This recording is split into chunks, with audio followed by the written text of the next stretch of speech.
a pledge of allegiance, a moment of silence, and our prayer. I pledge allegiance to the flag of the United States of America and to the republic for which it stands, one nation, under God, indivisible, with liberty and justice for all. In this chamber, we stand for a moment to remember those who are protecting our freedoms, both here and abroad, for our first responders. For everyone, we wish peace. Moment of silence.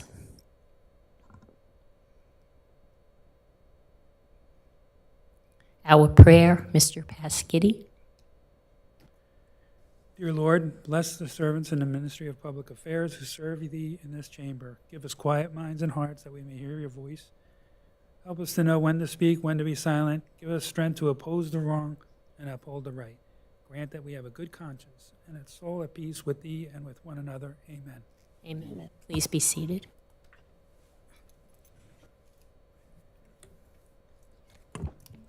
Roll call. Let the record reflect that Councilman Asatuli is absent.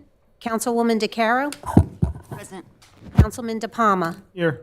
Councilman Desai? Councilman Garcia? Here. Let the record reflect that Councilman Murphy is absent. Councilman Pasquini? Here. Council Vice President Dr. Greenberg Belli? Here. Council President Sohar? Here. This meeting is being held in conformance with the Open Public Meetings Act. Notice has been given to the official newspapers of the Township on November 7, 2024, and has been posted in public places. Next regularly scheduled open public meeting of the Township Council will be held on Monday, November 18, 2024, at 7:30 p.m. We're beginning with an executive session. I listed that in the event because we obviously hadn't had a chance to talk. If any council member felt that they needed to go into executive session, have any questions of me that I could explain before we start. That's I just put it there for Yeah, council. thank you. Thank you. Anyone have any concerns? No? Okay. Okay. And we'll proceed. Just going to go back, sort of give what had happened, procedural history. Obviously, this came about as a result of a lawsuit that was filed by the applicant at Testino LLC in connection with a hearing that was held by the council a few years ago. Ultimately, the matter went to Superior Court, actually in Hunterdon County, because of the conflicts.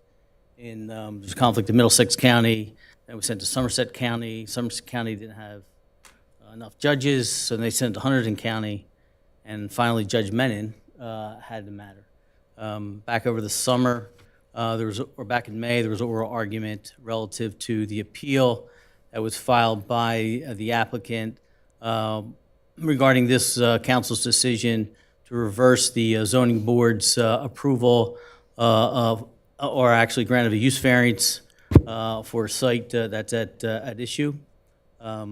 Again, the oral argument was heard back in May, and then July of this past year, Judge Menon renders a decision in which he basically he remanded the matter back to council for purposes of making findings of fact and conclusions. This got a little bit complicated because some of the members who were present at the time the decision was rendered are either no longer on council, for instance, Mayor Walker, or we have new members who were not members back then.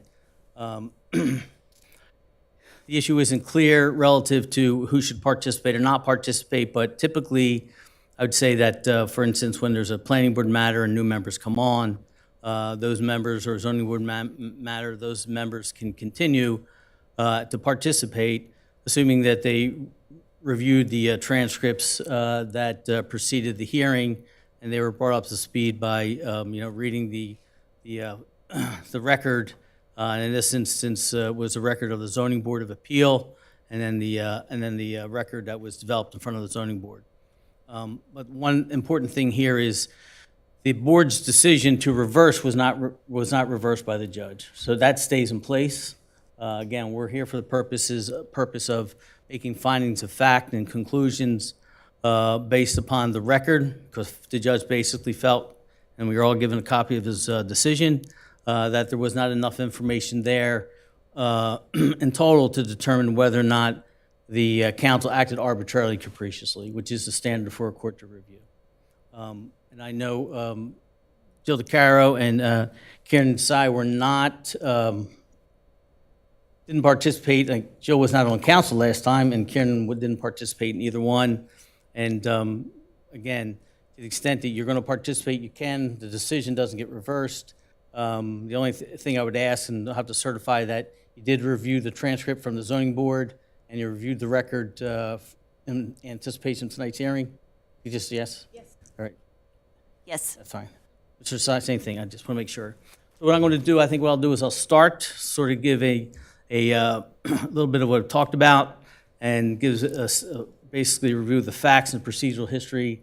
And then once we get there, I think the easiest thing to do is sort of take it step by step on the analysis that's required for a use variance, because the fact that not something that you are accustomed to doing. It's not. It's a sort of it's a different program, in that typically governing bodies obviously do not do a review for use variances. Zoning boards do. So some of you may or may not have experience. Many of you may not with respect to use variance. So it's a little bit difficult, but I think we just want to get it right, and we'll work through the process. So just by way of background, Edward Tostino LLC. If I talk too fast, let me know, Deb. I tend to. I used to get yelled at by the court reporters in court all the time. Applied to the Old Bridge Township Zoning Board of Adjustment for a use variance pursuant to NJSA 40:55D-70D1, and a density variance pursuant to 40:55D-70D5 in connection with the property at 121 Route 34, Old Bridge, New Jersey, identified as Block 4187, Lot 311 on the tax map. The application number was 12-21Z. The subject property is located in the Township's OG1 Office General Zoning District. In the application, the plaintiff or the applicant proposed constructing a mixed-use building with non-medical office use on the first floor and 4 residential apartments on the second floor, comprised of 3 one-bedroom units and 1 two-bedroom unit. Notwithstanding that residential uses, multifamily uses are not permitted in the OG1 zone. And because the plaintiff's project included the non-permitted residential use, it exceeded the maximum dwelling gross area for the zone, therefore necessitating the density variance. Zoning Board conducted a public hearing on July 15, 2021, and as part of that hearing, the Zoning Board was provided with reports for consideration. The Township of Old Bridge Land Development application received May 21, 2021, a community impact statement prepared by McDonough and Ray, dated March 2021, a traffic impact analysis prepared by Bright Engineering LLC, dated November 4, 2020, a one-page site plan entitled Use Variance Sketch prepared by Center State Engineering, dated January 28, 2021, a 5-page architectural plan prepared by Michael Test Architects, dated May 3, 2021, a boundary and topographic survey for the subject property prepared by William Kurtz, dated March 10, 2028. Now, one thing that I want to bring, and I highlighted previously, as part of the court's ruling, if you recall, it was determined that the township's professionals were not sworn in, meaning the planner and the engineer. And consequently, as a result of that, the court determined that this council, in rendering its decision, is not permitted to consider any testimony by either Venus Sawant as part of the zoning board hearing, or the engineer Rakesh Durji, or to consider the memorandums that they prepared as part of that application. So that was highlighted, and we had talked about that before. Ultimately, the hearing was held. The zoning board adopted a resolution on October 7, 2021, and by which the zoning board granted the use variance and the density variance. Pursuant to NJSA 40:55D17A and Township Code Section 2250-18, an appeal was filed on October 15, 2021, in the Office of Municipal Clerk by Mr. William Serra, on December 15th, 2021. The municipal clerk served a notice of meeting to be held by the council and for purposes of reviewing the zoning board record on December 28th, 2021, pursuant to the statutory and code section. And a meeting to review the record and hear arguments of council was held by this council on January 11, 2022. And at that time, council, we had the hearing, considered the record, including the verbatim record of the zoning board. They heard arguments of counsel from both the appellant's attorney and the attorney for the applicant. And again, if you recall, it's a de novo review, meaning this board is reviewing the application and the hearing and the record on the record for M to make its own decision. Ultimately, this board adopted a resolution on determined to reverse the zoning board's grant of a use variance pursuant to NJSA 40:55D-70D1. And then it memorialized its decision by adoption of resolution number 22-042 on January 20, 2022. Following the adoption of the resolution, the applicant on February 15, 2022, filed a prerogative writ action challenging council's decision, arguing essentially that the council acted arbitrarily, unreasonable, and capricious, which is a standard that the court uses to review the board's action, and that the council failed to properly articulate its findings of fact and legal conclusions as are required to be included in the council's resolution. The court, as I said, heard oral argument, and on July 3, 2024, it issued an order and opinion, and in which the court remanded the matter back to the Township Council. This is a quote from the order: to make findings of fact and conclusions sufficient to permit this court to determine the basis for the council's decision. Council shall make said findings and conclusions upon the record before the Zoning Board of Adjustment from July 15th, 2021.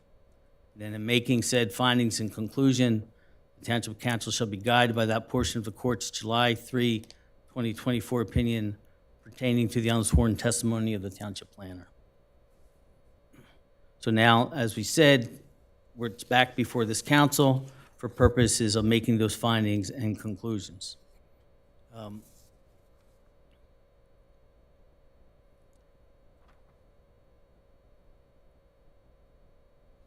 So what's being required of council now?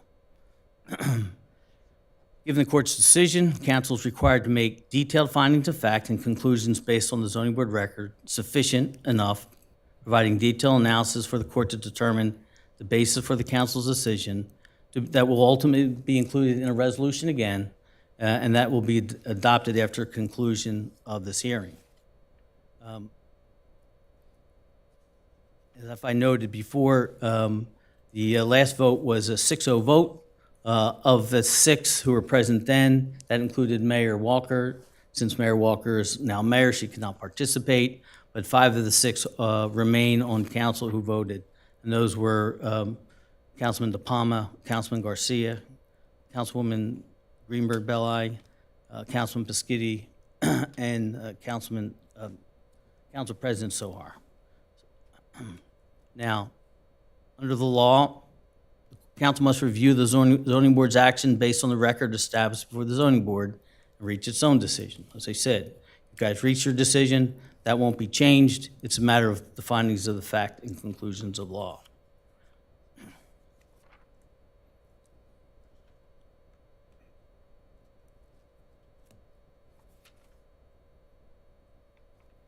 In rendering its decision, a governing body is required to make detailed findings of facts and conclusions of law.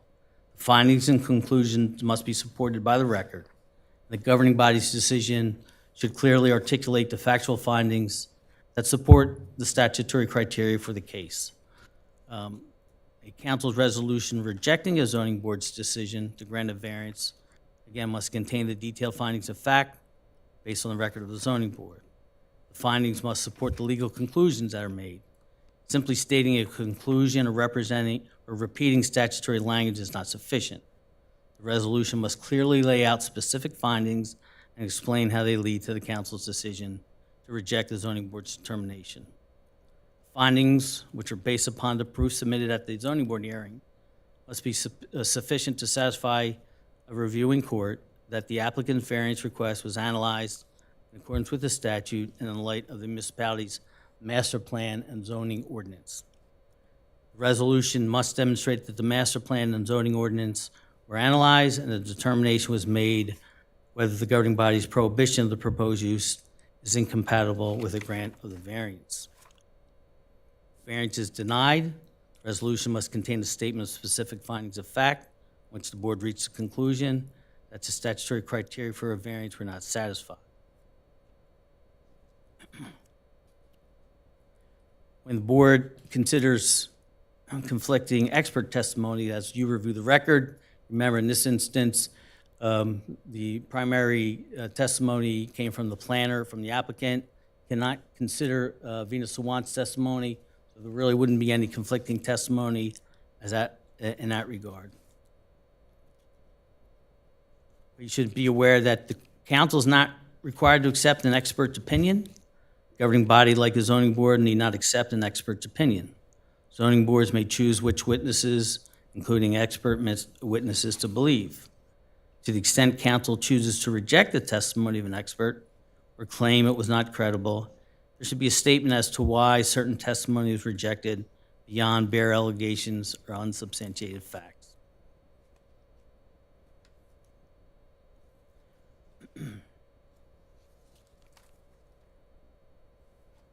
So, I think at this point, so it was the analysis that needs to be done is relative to the grant of the use variance. As I said, the D1 variance is what council did at that time. So what I would like to do now is start out with background on the property itself as we delve into the record, and then we'll get to the point where you'll have to do the analysis on the grant of the use variance, or recite the law for you to consider, and then we'll go each step, okay?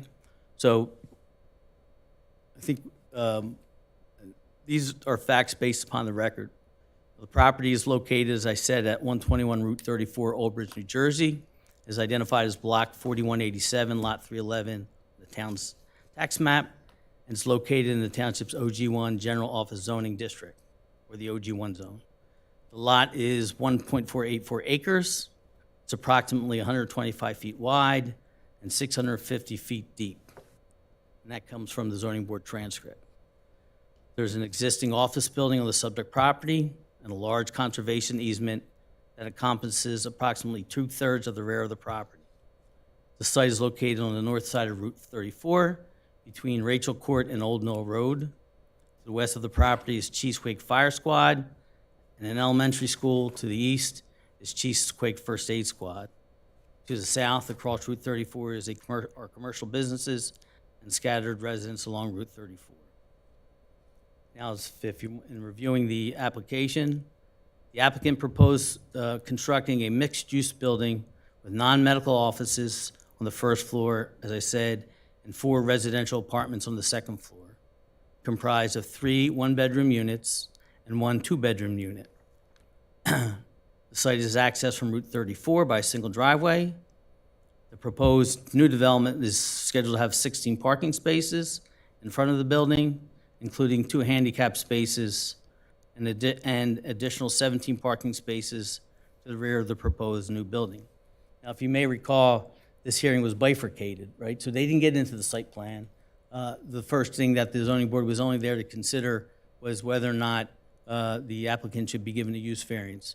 So some of the things that a board would consider in granting a site plan were not necessarily discussed, though there was some of that discussed as part of the record and included part of the application. Now, as stated above, the proposed mixed-use residential apartment building is located in the township's OG1 zoning district. And while the office use is permitted, Residential, in this instance, multifamily apartments, are not permitted in the OG zone. This necessitated a use variance. And because the plaintiff's proposed project also included a non-permitted residential use, it exceeded the maximum dwelling gross area for the zone. And again, that required a density variance. The applicant himself sought relief pursuant to NJSA 40:55D-70D, and specifically the D1 use variance, because the plaintiff's proposed mixed-use building with an office on the first floor and the 4 apartments is not permitted in the township's OG1 zoning district, as residential uses are not permitted in that zone. And also, they saw, as I said, sought the D5 density variance because the project exceeded the maximum dwelling gross area for the zone. Now, first thing is the D1 variance and the standards that you all must consider in deciding whether or not to grant a D1 variance. In this instance, and in the analysis, as we've said before, it consists of a positive and a negative criteria. So the first thing that you're going to consider is the positive criteria of whether or not, and again, it's the applicant's burden of proof. Applicant has to show by a preponderance of the evidence, meaning that little more than not, to determine based upon the evidence presented whether or not they meet the positive criteria. I think again the council should take this in steps. So the first thing you're going to be focusing on is the positive criteria. The zoning board had the power to grant a D1 variance to permit non-permitted uses and or non-permitted principal structures pursuant to 40:55D-71. And this is in quotes under the statute, in particular cases and for special reasons. This is also known as the positive criteria of a D1 variance. The New Jersey Supreme Court has held that the promotion of the general welfare is the zoning purpose that most clearly amplifies the meaning of special reasons. In the case that people cite, and if you recall during the oral argument, was the Medici versus BPR case. You heard the term people usually refer to as the Medici case, and that's at 107 NJ1. Our courts have held that certain uses are deemed inherently beneficial, which means, by definition, use per se promotes the general welfare. Benefits of the general welfare from typical non-inherently beneficial uses, such as what we have here. Right, the multifamily residential use is not inherently beneficial. So that the general welfare derived not from the uses themselves, but from the development of a site in the community that is particularly suited for the very use proposed. Thus, in a non-inherently beneficial use application, the standard council must employ to determine whether special reasons have been proven is whether the proposed use will promote some purpose of the municipal land use law, and as to the general welfare purpose, whether the development of the property is particularly suited for the very use proposed. So it's a two-prong analysis, right? There's they have to meet special purpose of the municipal land use law, and in that instance, that's under 40:55D-2, where they list there's 9 or 10 reasons, and then the other part of that prong is what's referred to as the particularly suited for the use proposed, or as the courts have said, meeting the general welfare purpose. So what is at issue in this case is whether the granting of the D1 variance will promote some purpose of the municipal land use law, and as to the general welfare purpose, whether the development of the property is particularly suited for the proposed use, that being a mixed office, apartment, residential as being proposed. And in making the analysis, the New Jersey Supreme Court has held that proof that a site is particularly suited for proposed use does not require a demonstration that there are no other viable locations for the use in the area, or an old bridge in this instance. As such, the applicant does not have to prove that the property is the only site which is particularly suited for the proposed mixed office apartment residential use, or that the property is the only site which is particularly suited for the proposed office apartment use. What the applicant has to prove is that the property is particularly suited for the proposed office mixed use. Again, it's not that it's the only site, but that this particular site, this site is particularly suited, and give the reasons why. The inquiry council must make and answer is whether, in the context of the specific property at issue, the site is particularly well-suited for the proposed mixed use, in spite of the fact that multifamily dwelling, in this instance the 4 apartments, is not permitted in the zone. And in the context of the specific property, the court, in the Price case, explained that particular suitability means that strict adherence to the established zoning requirements would be less beneficial to the general welfare. So that if, in fact, you could only build the office space rather than the office space with the apartments, that would be less beneficial to the general welfare. That's what you're to focus. Finally, the burden of proving the right to relief sought in this application rests all time on the applicant, as I said. If the applicant does not meet his burden, and this is a quote from Cox, which is a treatise, the board, in this instance council, has no alternative but to deny the application. Significantly, an applicant is required to prove entitlement to approval at the time of the hearing of the application. So again, and we'll talk about the negative criteria, which is the other side. We're focusing now on the positive criteria. With the exception of the negative criteria of a D1 variance, council must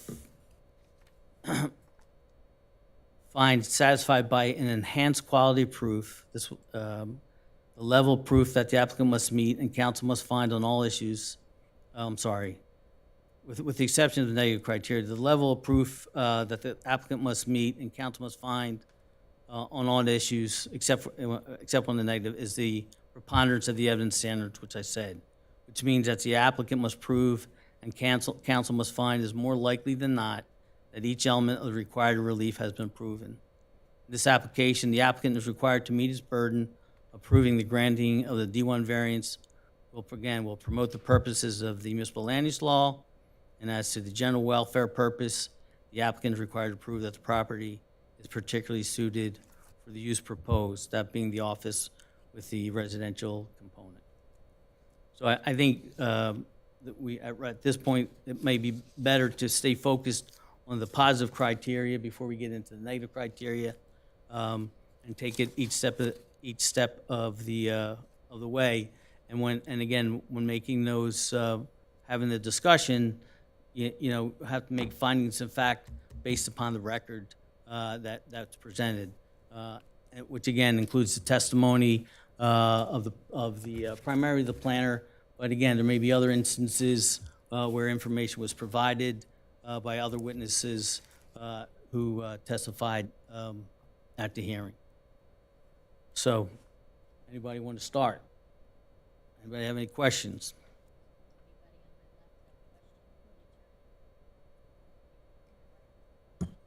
I have one question. Do we have to give you specific verbiage from the transcripts that were? Typically, yeah. Typically, you go to the zoning board, not the council. You go back to the zoning board hearing. So, right, you would go back to the zoning board transcript. You can consider the testimony there. The record also included reports prepared by the applicant's experts. Those can be relied upon because they were sworn in, they can be used. And the application itself, which is one of the documents I think you all were given, so any of that stuff. But typically, yeah, you'll go back to the transcript and point to those parts of the record relative to whether or not the criteria. Again, the determination was that the use variance wasn't granted. So now you have to the focus is to show why the applicant failed to meet the positive criteria initially. Again, there's the negative criteria, which we haven't discussed yet. That's the second side. And then the positive criteria, there's the two-prong, there's the special purposes, and then there's the general welfare or the site suitability analysis. And I think if you look at the record, when the planner testified, he did the site suitability analysis first, and then he did the purposes second as part of his analysis. That's the way it came. That's the way it was presented. Counsel, I think you said lot of things which may be not clear to me. Right. And I raised this question before, and I'm looking at the William Serra's October 15, 2021 complaint. In that, he says the application was eventually approved after the township planner and engineer recommended the board not to approve. I went through this whole book of transcript and I didn't see anywhere there is a no or yes, and that is my experience on zoning board 15 years. Planner, it may be before Veena, we had Sam Rizzo. An engineer before Nicole, we had Englishes and other, but they never said any time. They just guide you what the law is and leave up to the board to decide. And I went through the transcript and I didn't see any damaging question from any board member to the applicant or applicant's attorney. Matter of fact, our consultant, Mr. Rakesh Darji, who is a traffic engineer, has favored this traffic study also. And Ms. Sawant did not say anything. And Nicole is not mentioned in the whole transcript by even first name or last name. So I just want to be clear how we can rely on somebody's letter or complaint without proving that the facts of that letter is true or false. I believe it was false, and this was, in my opinion, and I'm sorry, I'm not going to any individual personal member of the council, but this, in my opinion, was a political job. So, Because Mr. Mr. Desai, Tostino, Mr. Desai, I'm going to let cut. me finish. No, Let I'm me not. finish. I'm going to cut you off. You can finish, but I just so we're clear. This issue about it being a political decision, that was raised before the court, and the court basically dismissed it. It wasn't. It was raised, wasn't argued by the applicant. He abandoned that argument. Yeah, but All right. please show me where it is. It's in the court's decision. It's in the court's decision, right? That's where it is, in the court's decision. That was raised. So we're beyond that. The issue again here, and we're not going to get sidetracked, the issue here is for the council to make findings of fact and conclusion based upon the zoning board record. It's a de novo review, which again means that this board gets to review the record and make its own decision, right? That's the whole point of this process. It gets to make its own decision, and it gets to determine, as in doing the analysis, whether or not there's sufficient evidence presented by the applicant's expert to see if he met the positive criteria and the negative criteria. That's what we're doing. I understand. Right. So the issues that you raise, I understand, but those issues are past us. Yeah, but Mr. Counsel, you should have advised that this esteemed body of the council that this statement from Mr. Serra is not 100% correct or correct. That, again, those issues, and you didn't participate. Yeah, I know. Right. It's under the water now. Right. So all those issues were raised. They were raised initially. Those issues were argued. So we're not here to have that discussion. What we're here to have is for the council to make findings and conclusions. That's what we're here for. And the first part we're looking at is the positive criteria. Yeah, council has already denied the application Right. and overturned the decision of zoning board. So again, council's here to make findings of fact and conclusions. And we're starting with the positive criteria, as I said. There's two prongs to the positive criteria of a D1 variance, and where the applicant's planning expert, for the most part, provided testimony. So what council needs to do is to, as that first prong, to look at, to see whether or not, I think when his testimony pertained to the site suitability, whether or not the property was particularly suited for the proposed mixed use. And if you look at, you go back to the transcript and you look at his testimony and the other evidence to see, did he make, does council didn't agree that he met his burden. He didn't meet the preponderance of the evidence, but now they need to go back and say, you know, for example, the planner said, this is why the property is particularly suited. We reject that, and this is the reason why. And that's what we're here for. Right? Go ahead. Okay. I'm trying, I highlighted a lot of things, but I didn't know, I didn't organize it into positive and negative, so you bear with me. So what I'm seeing is, and this is from the testimony from, I don't know how you say his name, Mr. Osceola, and I believe he is. Osceola. Osceola, he's the planner, He was the applicant's planning expert. the applicant's planning expert. So I'm seeing, he says it's consistent with the character of the area, especially the property that's right across the street, so there's minimal to no impact. And I'm assuming that because I know that there was very specific criteria for positive and negative, so I'm Correct. trying to find, so that's section A, page 43, around line 12. And then, and then the next page, page 44, line 3, showing of suitability and whether or not this site is particularly suited to accommodate the proposed use. Right, so that's the beginning of his testimony relative to the positive criteria. Right, yeah, And that's the first prong. Like, usually, that's sort of the second prong, but right. So now he's starting here, right. This is his testimony relative to site suitability, or that's where it starts. And he's referring to I don't know how you pronounce it, Medici, the Medici case. Medici, yep. Yeah. So he's saying that the proposed, I'm sorry, my apologies. It's well suited on line 14. It's well suited for a structure that will be oriented closer to Route 34. They aren't in the site plan phase, so. Correct. And he talks about the side yard variance. I didn't really know. And then he said it's particularly suited because there's sufficient space on the property. So that's another thing on page 45. That's reason number one. Okay. That's reason number one why he thinks it's particularly suited, because there's sufficient space. So I would say that that's reason number 1 or 2 for the positive criteria. Right, these are his reasons. Okay.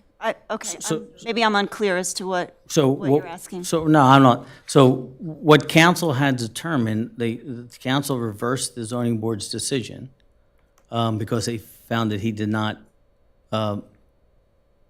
provide enough evidence or testimony to support the granting of the use variance. Okay. So what council has to do, again, is to include the findings of fact. Okay. For instance, if you go back where he says, right, the first, when he's doing the analysis on the positive criteria, the first is showing of suitability, right, site suitability, which again, he sort of gets it backwards, but we'll start with that because that's where he started. And as I said, with respect to the site suitability, the courts have said that you look at, the general reasons. So then he says, as you alluded to, Mr. Caro, one of the first things as a planner that I always look to in order to try to determine what makes a particular site particularly suited for use is the layout. In this instance, as I said, he's saying that the site is narrow and deep. And he says it's well suited for structure that will be oriented to Route 34. And so then he continues, and as you said, on page 45, his first reason for meeting site suitability is, that's reason number one, why I think as a particular planner, the site is particularly suited, because there's sufficient space on the property to accommodate it, right? That's his first reason. Then he says, and I'm reading from the transcript, also, as I previously stated, and that's on page 44, this is on Route 34. It's a regional highway. That's the second reason. When you look to mixed uses, you know, this is one of those locations that we think is appropriate. This will allow easy access, not just from Route 34 or Route 9, the Garden State Parkway, et cetera. And that's then another reason. I think also too, and he says, I guess there's this, what I'd say is reason number three, I think it's unique. That's a quote, given that it's located next to the firehouse and the first aid station. So that would be his third reason for why it's particularly suited, why this use is particularly suited for the site. He says a residential on the other side of Route 34 and also to the rear. But what's proposed here, in my opinion, is not going to have much in the way of impacting. Right.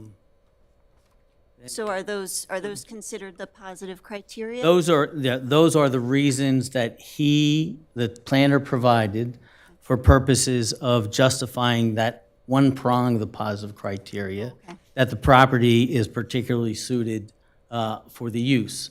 As I said, there's two prongs. The other one, which he provides testimony later on, is meeting the purposes, there's various purposes of the MLUL. So the first thing for council, since they've denied it, is to look at these reasons and to see if they agree or they disagree.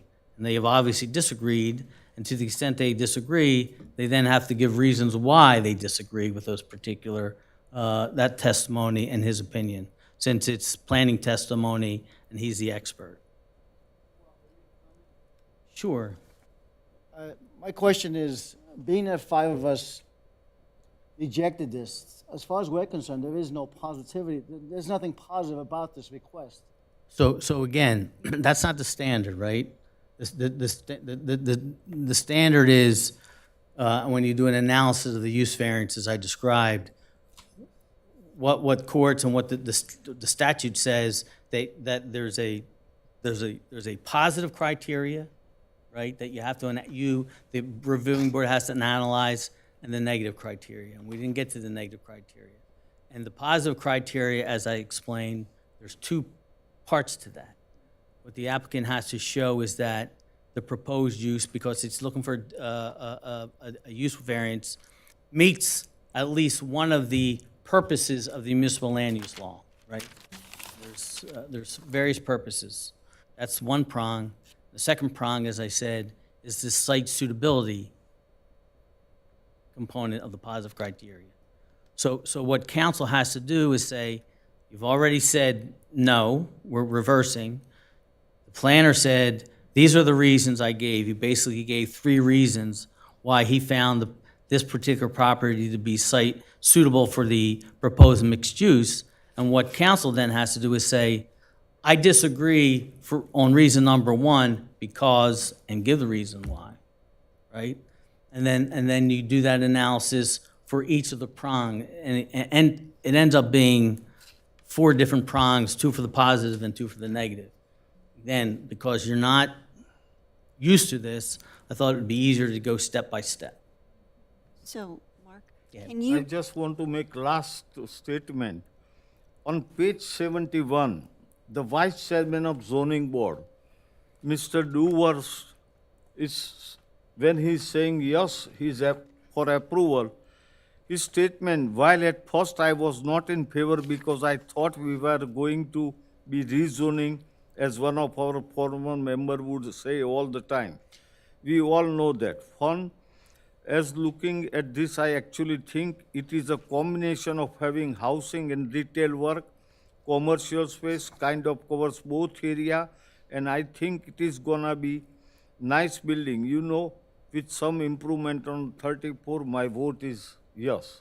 So I want everybody to read the reasoning when they approved it, because there was only 2 no. Rest of was yes. So I think they must have heard testimony from applicant's professional and our professional before doing decision. But again, this board Yeah, rejected. but this board, what I am trying again and again, board should have looked at it, who is right and what is right and what is wrong. I'm not saying the board just ignore it, but I think board may did not, was advised by you as a council, what was there, or board may did not have a time to read all the testimony line by line. And I have read line by line because my experience as a zoning I board get that, chairman. but we're past that, Okay, Mr. Desai. that's it. I get Now it. we Okay. understand what you want us to do. No. So, Mark, what I was wondering if you could do is if you could read the positive criteria maybe for us. I don't know, is that, What do you mean as So- far as the testimony or the law?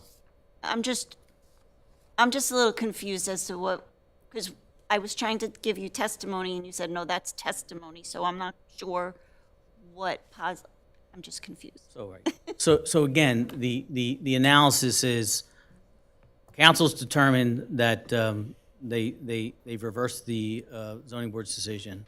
And in an analysis, you have to, again, for granted use variance, show positive criteria and negative criteria. All right, so what evidence was presented by the applicant's experts to justify the positive criteria? As I said, when you look at the planner's testimony, which started on page 44, and he begins his analysis of the positive criteria. Okay. He started with the site suitability, right? Got it. And we went through, and there are basically those 3 reasons that he gives.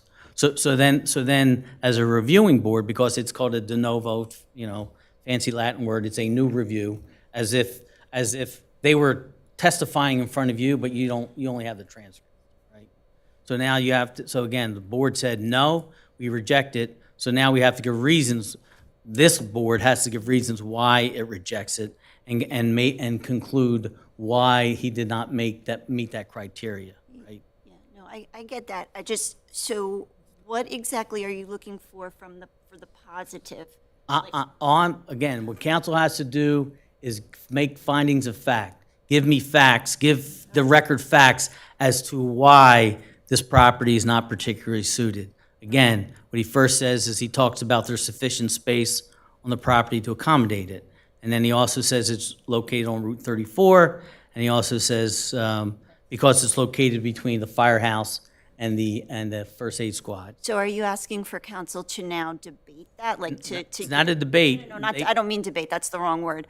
To say why that's not true, to give evidence as to To give why facts, that right, to give statement facts. is- Okay, And then reach the conclusion that the site suitability component of the positive criteria was not met.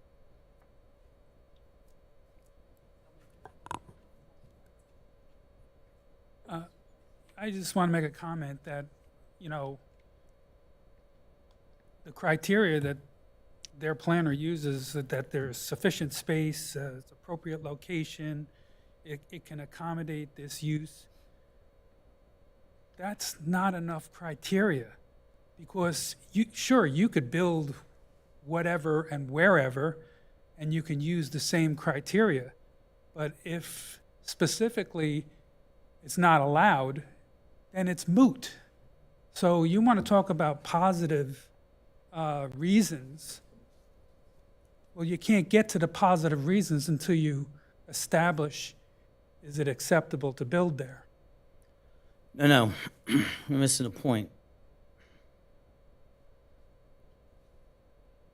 Let's get rid of this provision of the code, please. You're missing the point. The applicant has the burden, pretend you're the zoning board. The applicant has the burden by preponderance of the evidence of the positive criteria, meaning more than not, to prove there's 2 prongs of the positive criteria, as I said. Is the site particularly suited? That's a legal type of term, right? And then the second part, did they meet any of the reasons that are proposed by the municipal land use law? We haven't gotten to that. And so you provide evidence, and you're sitting as a court. Court weighs the evidence. Again, because this was remanded back, the judge didn't reverse the council's decision because he wants the council to put, as I said before, meat on the bone.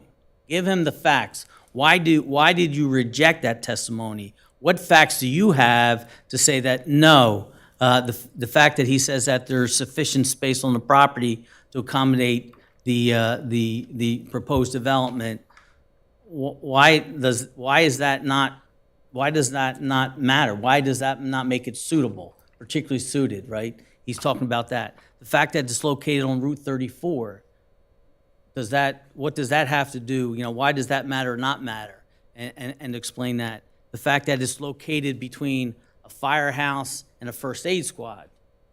Give me reasons why you already saying that you disagreed. Why does that not make it particularly suited? That's the focus, and that's again because it's a legal and a factual analysis that you have to combine, and it's what's developed as a result of the municipal land use law and the cases that I had cited. That's the analysis that a reviewing board has to go through and undertake. Again, I can. I just think that, again, I think if the fact is if we start with the site suitability, because if that's, now I just need to hear from council as to, this is the testimony provided, you've already disagreed, why do you disagree? Can I start? Yeah. Okay. So one of the reasons next to the first aid squad and firehouse, right? Right. Saying that it makes it unique for this proposed use. I would disagree with that, and the fact that being next to a firehouse and EMS doesn't make it necessarily a good use for a residential property, right? That firehouse next door has bells that go off, loudness.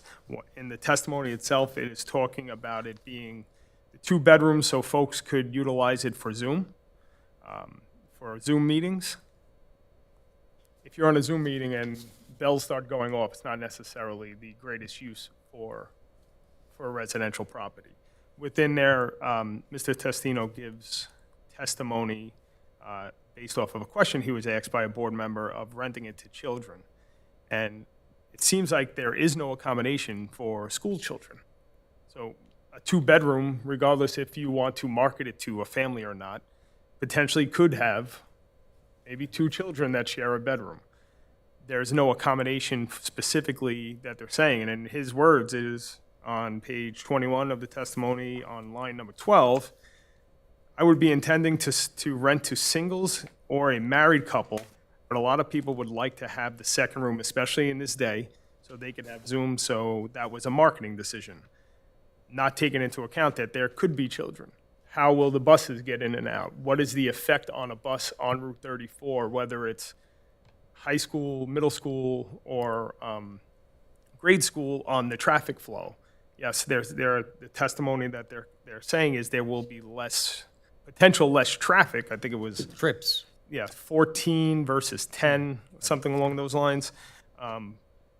Trips is one thing, but when those trips occur is a second, right? The trips for a residential unit happen during rush hours, right? During when more trips are happening. For a office space, you'll have folks, those 14 trips, maybe 5 of them happen during rush hour, but the rest of them happen off hours, where the majority of these will probably happen as people are leaving and coming home from work, leaving and coming home from maybe picking up children, and all those happen during the most busy time on Route 34. And if you look at the traffic on Route 34, it's not necessarily the greatest coming up to that light, right? If there is a fire or an EMS emergency, what happens to that as well? So I think that based off of that, they're not meeting that criteria. And the testimony that they're given is that it makes it unique, but I believe it does not make it unique. You can certainly chime in or not chime in on that. I think, sorry. Go ahead. Go ahead. Disrespect, but I'd like to this side.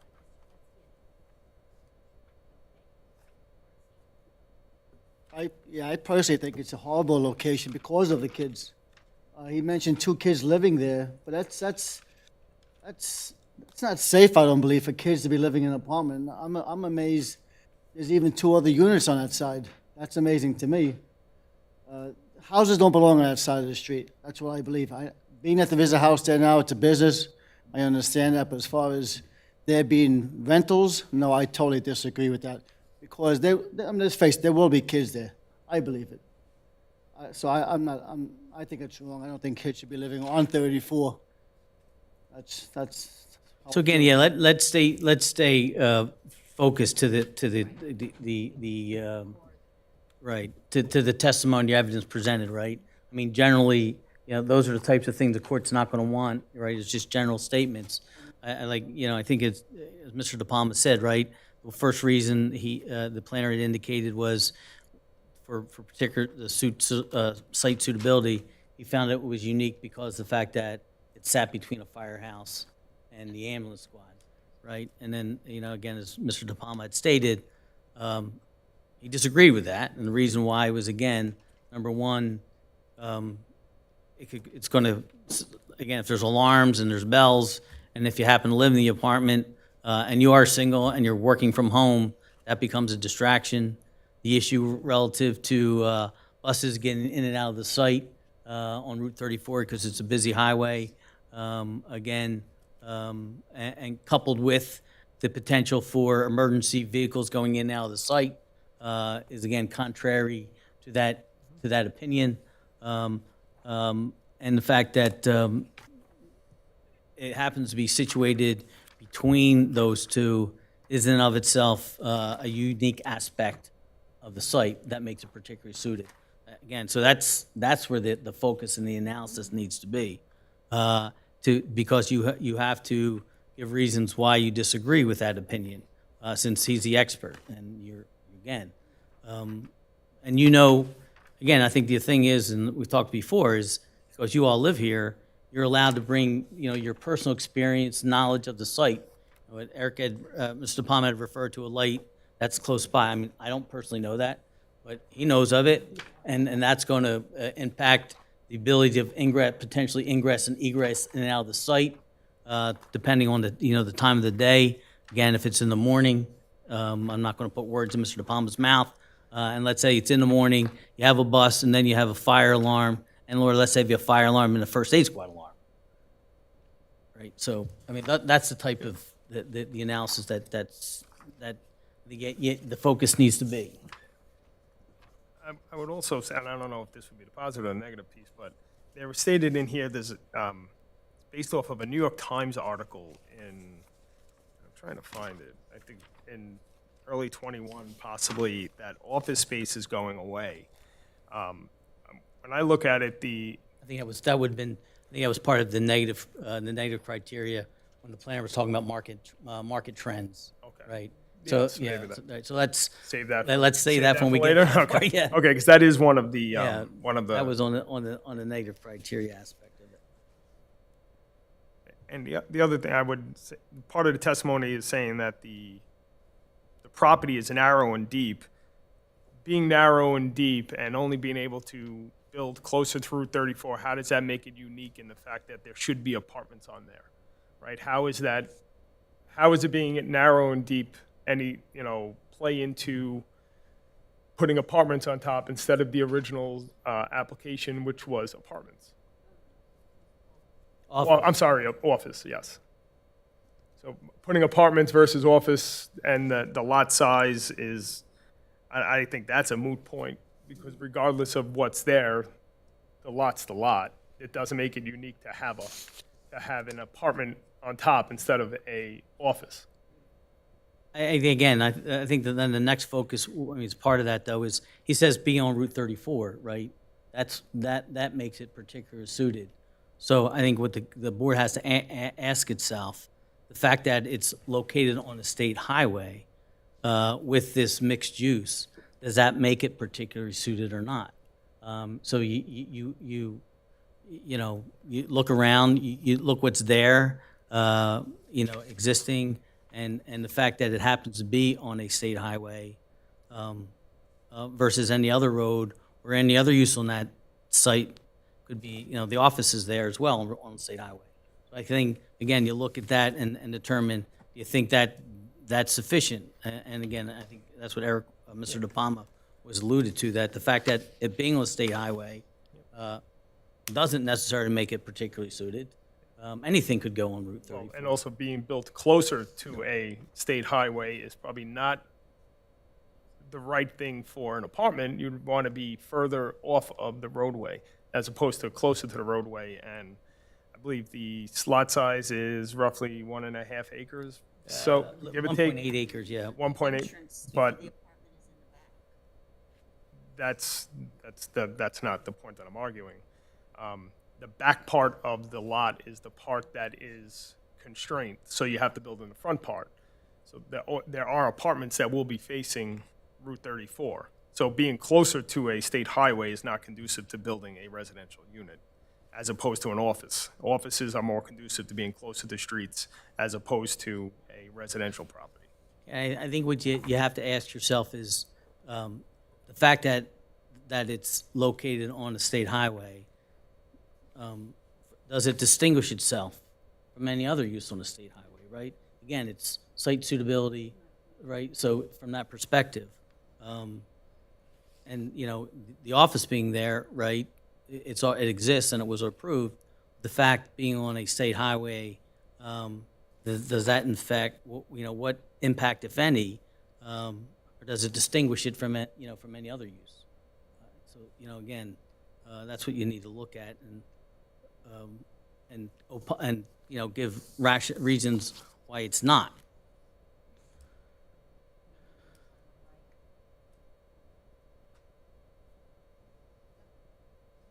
Well, I'll add also that calling it unique doesn't make it unique for apartments. And as far as Route 34, we know that's a state highway. It's a corridor that the road cannot be also expanded. And it is congested there already. And it's unfortunate if you build apartments there, there's no place for the tenants to walk. It's not convenient to get by foot to get anywhere else.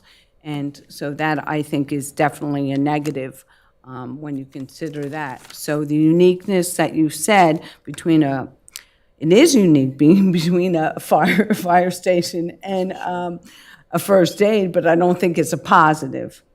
And so that's the points that I would like to make about that. And once again, I said 34 is congested, so it's not like people in this apartment are going to be able to walk and go to any other businesses in the area, and it's not conducive for apartments over there. And again, as part of the analysis, I think you have to look at, again, based on the testimony of the planner saying that being located basically next to a firehouse and the fire and ambulance squad makes it unique. But I think, again, knowing the community, are there other instances where residences are located next to fire stations and fire squads? I mean, that's a question I think you need to consider, and talk about that, because I think it, Well, yeah, I mean, I think there are, if you go into Madison Park area, right across the street from Madison Park, the development is the Madison Park Firehouse. A lot of these they're older developments, they're not newer developments, right? They were built, I believe, right after World War II, if I'm not mistaken, Madison Park. The Madison Park Firehouse has expanded, I would imagine, over time. So I don't think that there's not a direct correlation to that, right? There is a need for fire stations to be next to or close to residential development. You can't get away from that because we can't put all our fire stations on Route 9 because by the time they respond, they may not be in time. But to put a brand new residential development, in this case the 4 apartments, right next to existing, I would say that it's not responsible for the site itself. If you look back in time, having a smaller firehouse that folks were volunteers at, that was really the name of that game back then, right? In the late 60s and 70s, folks were the volunteers. It would be close to their home. They could quickly get there to respond. That's not what this is about. This is 4 units. That is what they're trying to say is marketing to either single or married folks, but you can't deny if a family decides, 4 families decide to move in, then it's not conducive to that.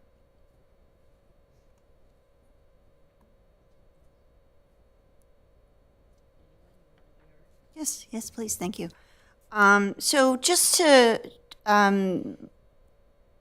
talk about what you're saying, so it's 3 one-bedroom apartments. So families aren't going to be renting a one-bedroom apartment. You're not going to have a one-bedroom apartment if you have kids, and if you do, it's going to be a little baby, and then when they grow, when they actually start moving, you're going to need to expand to a bigger place. So I think that's not something that we should be concerned about. And according to Mr. Testino's testimony, he did say that the reason for the 2-bedroom was that he wants to use that. He wants to be a snowbird one day, and he wants that unit for himself. Obviously, he's saying that another use would be to rent to someone, but he really wants that unit, as he stated in his testimony, for himself. So the only ones that would be rented would be the 1-bedrooms, and you're not having families in a 1-bedroom apartment. And as far as, being worried about children on 34, of course, I'm always worried about children on a major highway, but, for many, many years, there was Cheesequake School right on Route 34. And currently, there is a preschool right on 34. So there's buses going in and out of 34. So it's not, a bus isn't going to pull in. If they're going to pick that child up, they're going to pick them up. They're going to pull over, I imagine, on 34. I don't see the issue with the buses. They're not going to be pulling into the actual development. I imagine that they're going to be just pulling up just to the side of, and there's crossing guards. We all know when you're stopping with a bus, traffic stops, or the person goes to jail, gets a ticket, whatever. So just gonna push. I just needed to just push back on that a little bit. But I do understand that Route 34 is a main road, and you want to be worried about children. But again, there used to be an elementary school on 34, and there is currently a preschool on 34. So I just needed to add that to the conversation. And again, the intention is not for 1-bedroom apartments to have a family in there. So, and I would say that based off of what he said, the only reason I'm asking for 2 in case I decide. So he's not saying definitively that he is based off of his testimony. I can't look at him and say, well, oh, you'll probably use it. And he's saying in case he decides. He may never decide and have that.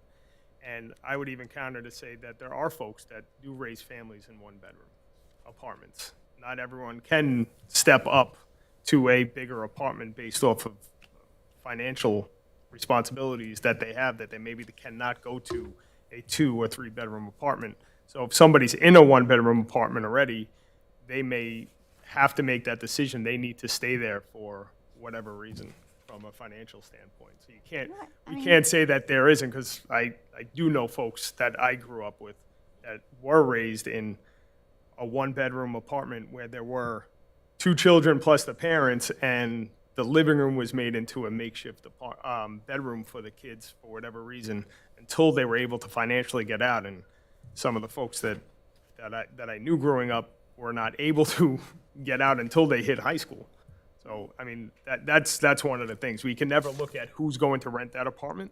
I understand. We just need to, look at what the facts are. Right, I think that's a good point, right? You have to look at the facts as presented. Well, I'm Yeah, I know. reading literally off Yeah, of I know. his Yeah, right. testimony, I'm just saying, so. recognizing that, if you look at the transcript too, there's analysis done based upon a Rutgers study. I think people who've sat on boards before are familiar with the Rutgers study. That, they assume the number of, I shouldn't say assume, they give you a number based upon the square footage, And that's right? in the testimony. Yeah, right, exactly, yes. But, We are yeah. talking about traffic. When our consultant, traffic engineer, Rakesh Darji, in his We testimony, cannot consider his testimony. but he's talking about the traffic. No, We are I'm not, talking. but I am not I am not saying that I took his Right. into account. I'm giving my own testimony as to what Reasons. I believe, the No, I reasons know I what believe. you are saying. I did not look at Ms. Sawant or Mr. Darji's testimony whatsoever based off of what the attorney told us. So I did not look at theirs at all. No, I'm just wanted to state out that Mr. Darji has said from a traffic standpoint, I believe it is on the line here. So again, So our professional agreed with But their we study. cannot, we we were, cannot consider Okay. their testimony.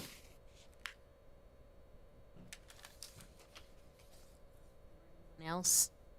All right, then I'll just add at the end of this, I think everyone took their time, and I think they reviewed everything despite Mr. Desai's question of what we were doing. I think that overall, everyone, obviously from you here, the comments, that they read everything, and it was done in a way to make sure that we did the right decision. So, again, You know, so, no, but I think the inconsistency with the master plan played into well, it we're not as into well. that yet. We're not, again, let's one step at a time, because it's, again, you're not used to it. I'm trying to keep everyone going forward. And if it's going to take longer, we'll have to continue it. I want to make sure we get it right, we have a record, because, right, so that, but again, the focus is. And one thing I do want to note, if you remember earlier, I talked about, there was a case dealing with, in the analysis of site suitability, it says in the context, the court in Price explained that for particular suitability, again, this is a quote, means that strict adherence to the established zoning requirements, that would mean only office space, would be less beneficial to the general welfare. So I think one of the questions you have to ask yourself is that if it was just office, is that less beneficial to the general welfare than if it was office with the multifamily use?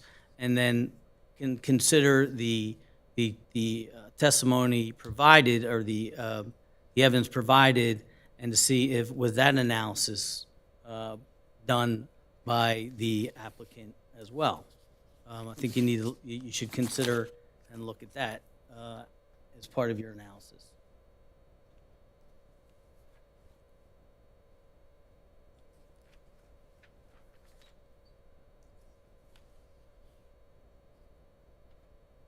I don't know, is there any more comments relative to the the site suitability relative to the testimony provided? Like I said, he had used those reasons, the fact that it was sufficient space located on Route 34, and the location between the squad and the fire station. And then the development being in the front half of the property. Development being in the front half of the property. And then the other item he indicated was, I'm sorry, there's a fifth one, was the fact that the building was built in the 1950s, and that it's in need of substantial improvement, and this would give it much more curb appeal. not improving it, they're knocking it down.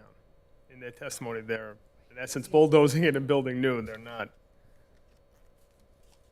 not improving that particular building. They're building a new one.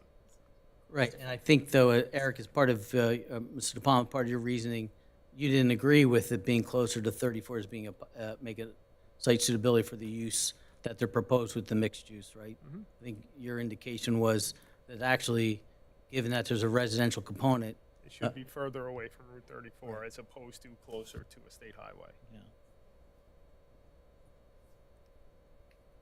Does anybody else want to comment on those other 4 and 5 reasons?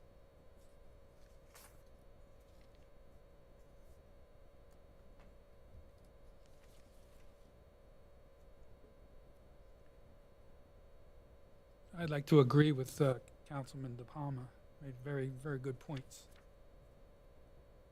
Yeah, I don't think the planner, like, just using the word unique, that equates to apartments there. There's other non-residential use you could have there. And the criteria that they use, to me, doesn't make it positive for apartments.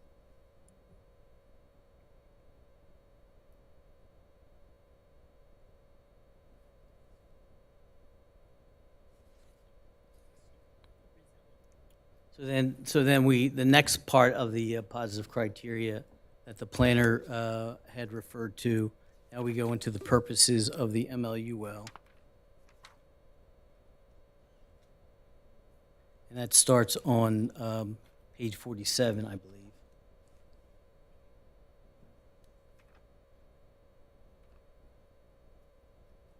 So if you again, so the second prong, which is we're discussing, is whether or not the particular use would promote any of the purposes of the municipal land use law. The municipal land use law sets forth a myriad of purposes at 40:55D2.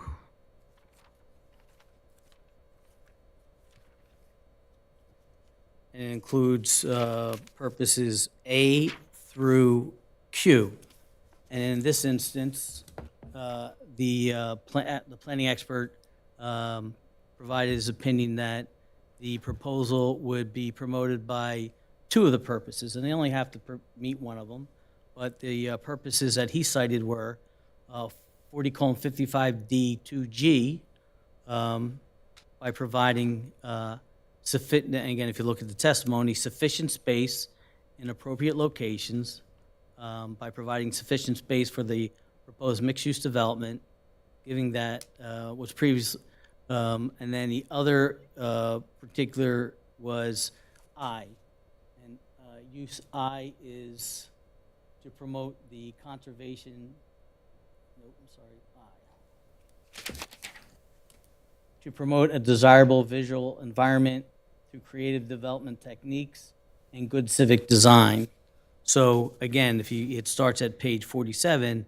So then what the council has to do is to determine whether or not, looking at the evidence presented, whether or not those two criteria of the purpose of the municipal land use law were met. Again, you've determined that the use variance wasn't granted. You've determined they were not met. So now you have to give reasons why, again, the criteria were not met.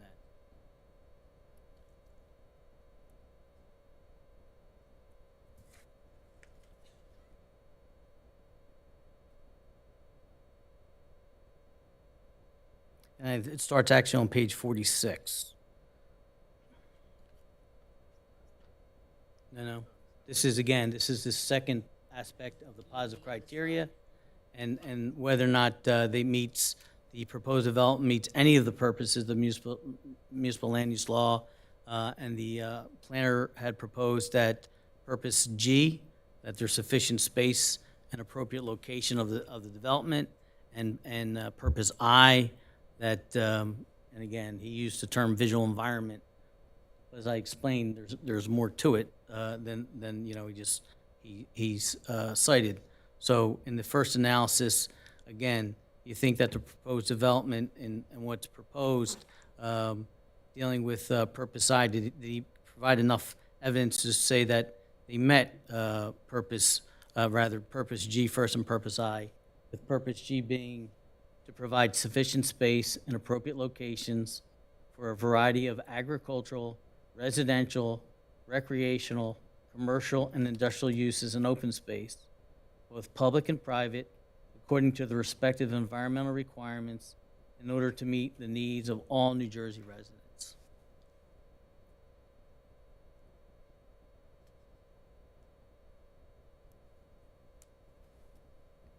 If you have questions as to what I'm talking about, chime up.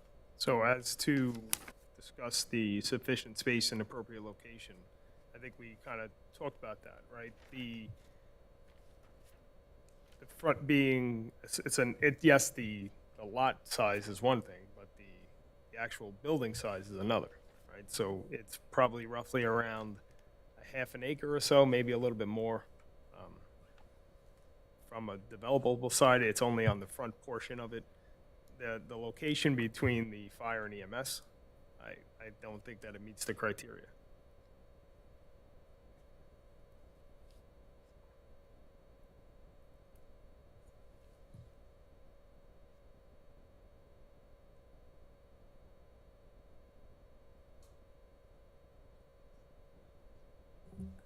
I always look at it, what's the benefit of this for the town?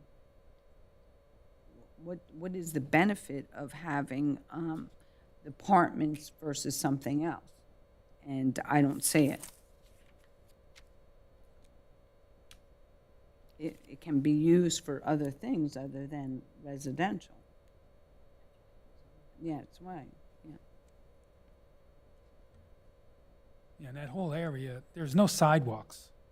You know, it's just not conducive for people. So again, let's, you're going astray. Let's stay focused, right? Visual environment. Right, the first thing is sufficient space, right? So, Yeah, well, that's what he testified. that's what I just discussed. So provide sufficient, does the applicant, the proposed development provides sufficient space in appropriate locations? That's what he shortened it, but there's more to it. For a variety of agricultural, residential, recreational, commercial, and industrial uses in open space. So look at the proposed development and say that, is this purpose being met? No. Right, so if you're saying no, why is it not being met? Because that's what you believe, it's not being met, right? It's talking about recreation, what recreation is going there for an apartment, no outdoor space, right? The site itself is fairly small, and based off of the site plan, if I'm not mistaken, a lot of it is. There's a sketch plan, right? Yeah, a lot of it will be paved. There's, the site, actually, there's 2/3 of it is encumbered with the conservation easement. 2/3 that is not being built on. Right, correct. Right now, you know, if you take that out of the play, that will be behind the building. That's Correct. that you're not going to beautify the front side that people are going to see. You're leaving, in essence, bare woodlands behind it. So you're not beautifying the area. It's not adding to the visual environment. I would even argue that if you asked residents, they would say, I'd rather that home or that office now, Existing but building. was the existing building to be there, because that's what our residents look at. They like to see what was of the past. They don't want to see the new. It's not the residents that drive up and down that I've spoken to, they don't want to see these big buildings come up, right? And by tearing down an older building to go to a newer, bigger building, I just don't think it's conducive to what they're saying is that it would enhance the visual environment. It would make it look more like a cityscape as opposed to Old Bridge. That goes to purpose I, the visual environment, right? Yes. Now, how about as far as the Appropriate location. the That's G? between the fire and it's just the location of it on Route 34, right? Being right next to a fire and EMS, there is a school/daycare, which is right up the block. To put now apartments up there, right? That school, which was the Cheesewake School, is not used by Old Bridge. It's utilized by Sayreville, so it's not even. There's no potential to be utilized by anybody within that if there were children there to use that, right? So being there, I just feel that it's not an appropriate location to put a residential unit. So again, yeah, and then, ask yourself, does the, you said the site location, but does the development as proposed, does it provide sufficient space? And I think, Eric, what you had said, that the fact that it's 2/3 of it is not being built, right? It's going to remain wooded, which is a good thing. But to the extent that the 1/3 that's being developed is in the front, and most of that will be blacktop as a parking lot. Right. That in fact, and then you're going to have a residential use coupled with that, right? On top of that. So I believe each floor, it said, was over 4,000 square feet. It's 9,000 square feet total. It's So- roughly 9,000. 4,000 plus square feet on each level, Right, so. yeah, right, 1,000 yeah. plus per. Existing, well, the approval back in, prior approval was a 9,000 square foot office building. So, right, this is about 4,000 square feet each building up and down. Look, I have a question regarding the visual environment. So basically, the building may be beautiful, but I don't think the residents, people driving by, really care. I don't think people even know the building's there now. So as far as anything else being beautiful, I don't know how that could, how is that better for the town? And then if you look at that whole purpose, it's to promote a desirable visual environment through creative development techniques and good civic design and arrangement. And then, compare that purpose to what the testimony was. You look at the planner's testimony, and again, you have to ask yourself, did he meet that? Did he provide evidence of meeting that criteria or that purpose? Did he provide evidence of meeting the purpose G that we had talked about as well? I think you need to delve further into the purposes and the evidence provided and provide more of a basis. I don't think you have enough right now. I think he also said that he would work with the township to modify any plans that he had if the township had any specific criteria. So he Yeah. did say that he would modify whatever he had. Right, but. To help Right, work. and that's stuff that usually happens at site plan, but we don't have that, so we don't know what those would be, right? That's why, with a bifurcated application, it's a little more difficult because you don't have that part of it. You just have the use part, and then you have to sort of draw some inferences. The conservation easement that's in the back, the land that's in the back, it's a conservation easement, so you can't do anything with it anyway. So it would stay that way permanently. And then I just think when you start with, if you think of this as a whole, so if they were allowed to build this, this is the first of its kind in that area. In that whole area, there's nothing else that's been approved, other mixed uses. The project within this zone, so yes, it's unique in that way, but what does that do to the area? It's not consistent with the area.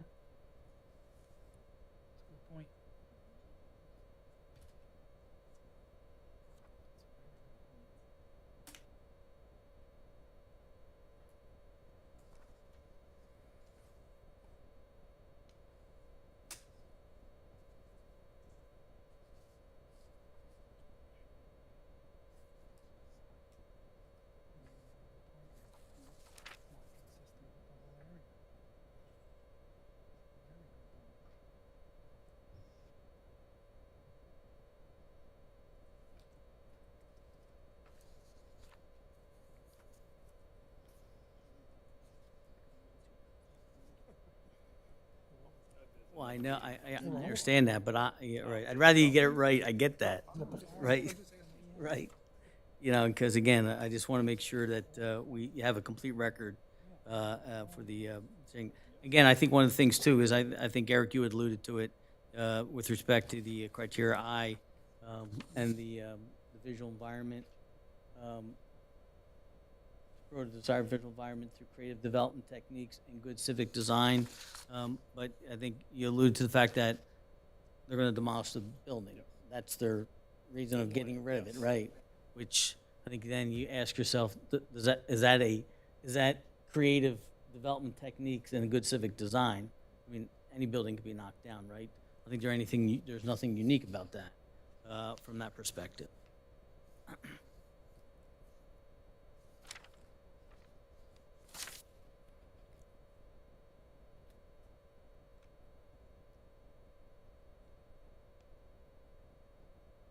All right, so is there any more discussion relative to the planner failing to meet purposes G and I and not meeting that aspect of the positive criteria? So you would conclude, and just a question,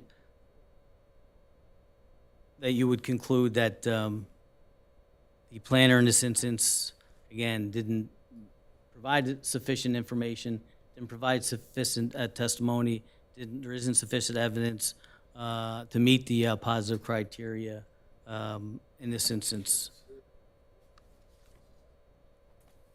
All right. Anyone, we're all good with that? Okay. So then the next analysis we talked about is the negative criteria. Again, negative criteria, there's two aspects to negative criteria. Council may not exercise its power to grant D1 variance otherwise warranted by virtue of an applicant proving unless the so-called negative criteria has been satisfied. The last unlettered paragraph of NJSA 40:55D70 provides, no variance or other relief may be granted without a showing that such variances or other relief can be granted without substantial detriment to the public good, which is the first prong of the negative criteria, and that it will not substantially impair the intent and purpose of the zone plan and zoning ordinance, which is the second prong of the negative criteria. Again, two prongs. And then the term zone plan basically means your master plan. And that's the Medici Court made that determination. And then as to the applicant's burden of proof, the applicant must prove and council must find initially that it is more likely than not that the D1 variance can be granted without substantial detriment to the public good, the first prong. But as to the second prong, the not meeting the intent and purposes of the zone plan and zoning ordinance, it's an enhanced quality of proof. The variance can be granted, the applicant must prove and the council must find by an enhanced quality proof that the D1 variance can be granted without substantial impairment of the intent and purpose of the master plan and zoning ordinance. And then as part of the enhanced proof, the applicant must reconcile, right? They have to actually do an analysis that the proposal to place the mixed use with residential apartment on the property with the ordinance prohibition against that use. That has to be done, right? That's an important part of it in the enhanced part. So as we go through on the negative criteria, the first testimony with respect to that was that again, he found that the variance could be granted without substantial detriment to the public good and without substantially impairing the intent and purpose of the master plan and zoning ordinance. And so that's, again, first prong would be the applicant's planning expert talking about being able to grant the D1 variance without substantial detriment to the public good. And what his testimony was, and I think that starts at page 51. His testimony in that instance pertained to there were less trips would be generated with this proposal. The drainage, the fact that there was going to be drainage to the basin to collect water on the rear of the property, and it would drain to the northeast side of the site. That the applicant agreed that there would be no medical use, which there currently is no medical use, and the building to be constructed would be designed to have an appearance of a commercial building. So those are the reasons why the planner gave as to meeting the first prong that of the negative criteria, that it could be granted without substantial detriment to the public good. So what I'd like to counsel again is to respond to those that reasoning and that rationale as to why it wasn't met. So to the fact of they're bringing up drainage, they'd have to do that regardless. Regardless if it's residential or not, there would have to be a basin. They'd have to drain. I would say that the water coming onto the property would be exactly the same. That's not a reason to build a residential unit is drainage. Or granted the use variance. Yeah. They would have to put that drainage in regardless of what was built there. If they build something new, they have to meet the new standards that would have to be for drainage.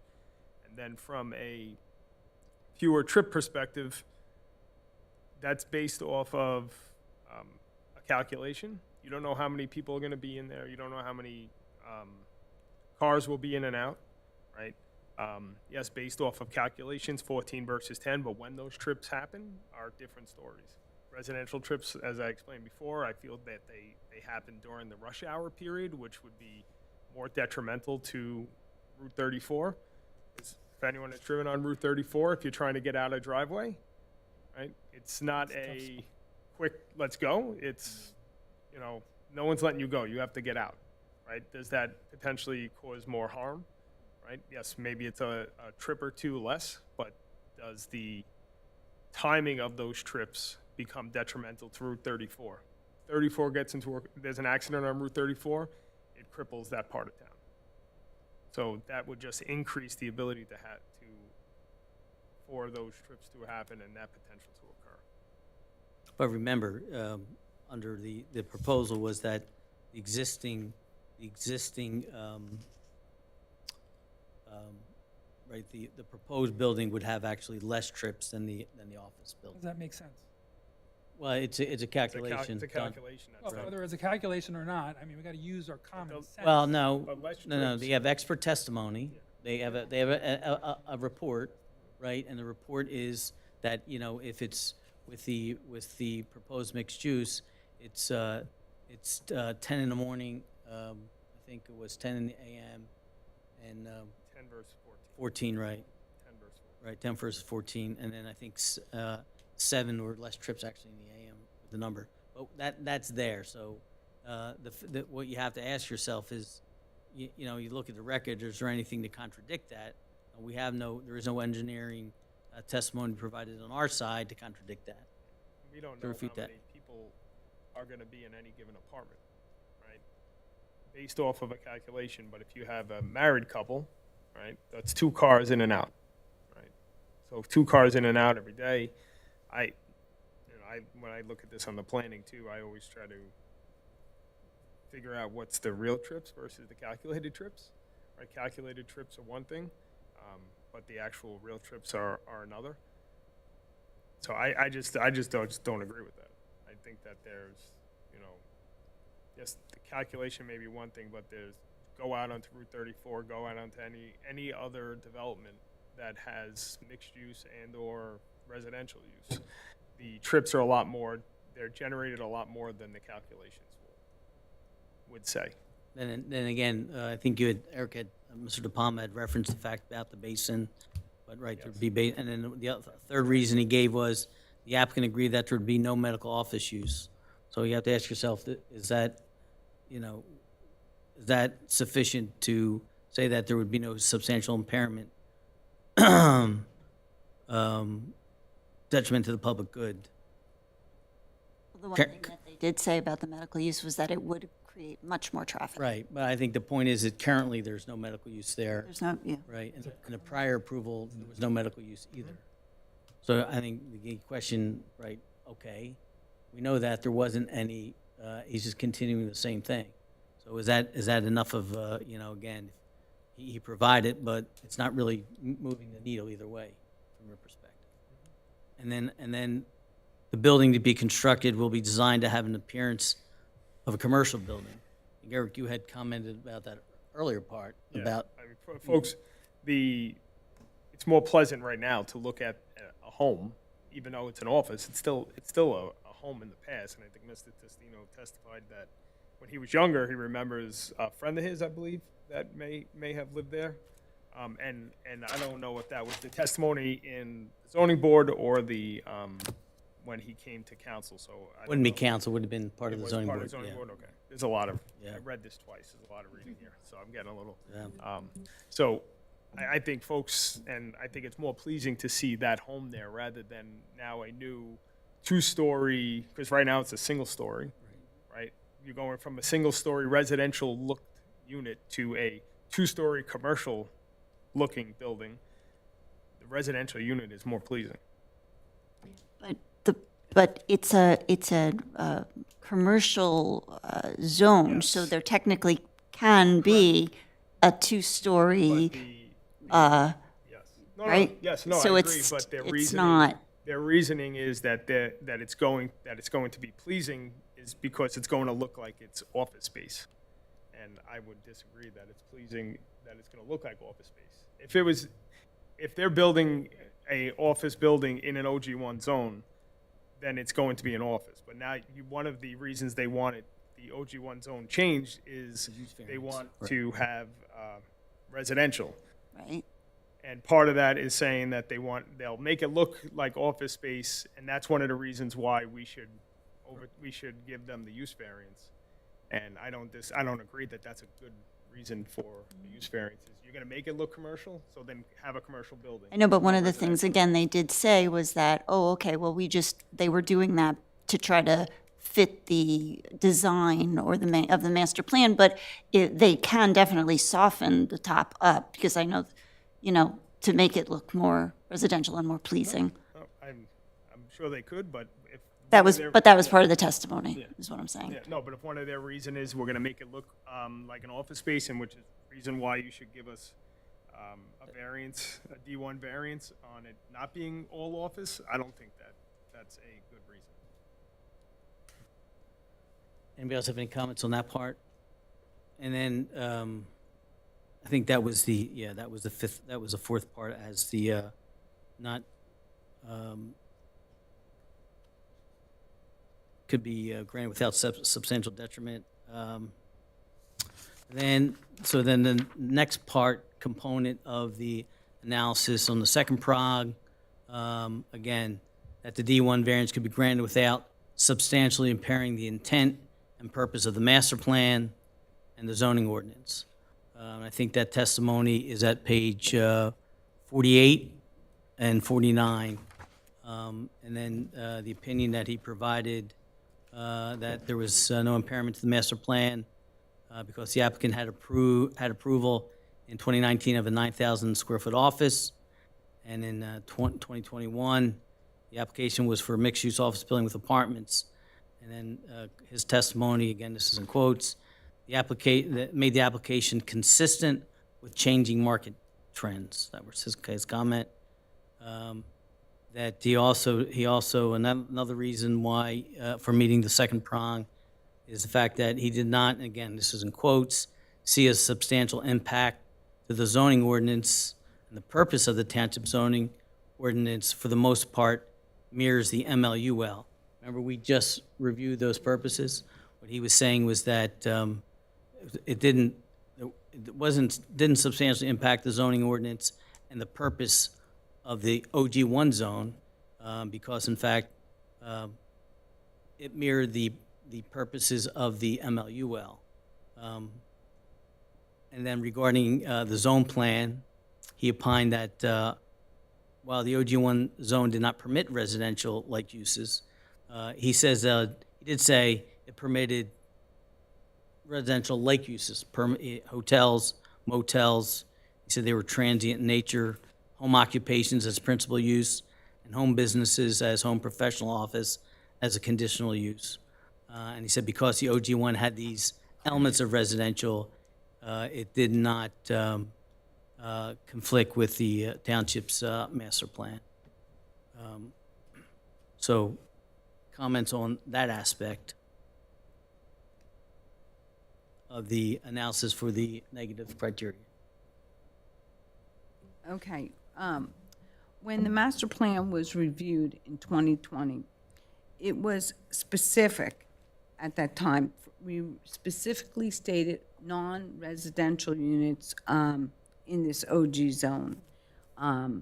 We have a responsibility to adhere to the master plan, but also the pulse in this town is that we have a lot of apartments. And there's certain areas that there are apartments, and there's actually areas that are designated for apartments to be built.